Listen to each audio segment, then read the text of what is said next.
first thing I do when I start doing some sketches for icons, I start writing out some words that represent camping, like trees, wood, fire, lantern, sleeping bag, anything that relates to that, and something that's going to help you create some cool icons.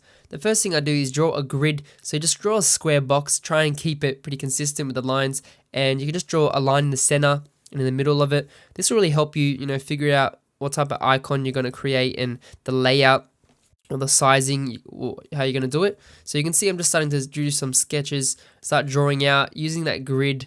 Just keep it simple. It can be a 4x4 grid. And I'm just starting to draw some icons. You can see I can draw a tent there, which is pretty sweet. And then as I go along, I started just doing simple sketches. It's just to get the flow in the creative flow state and really just think of things to draw and things that you want to create in your icon set. You can create so many icons, but it's good to make it, cohesive and make sure that each part resonates with each other and not just have just random stuff in there. If you're going to have a theme, try and keep it around a certain theme.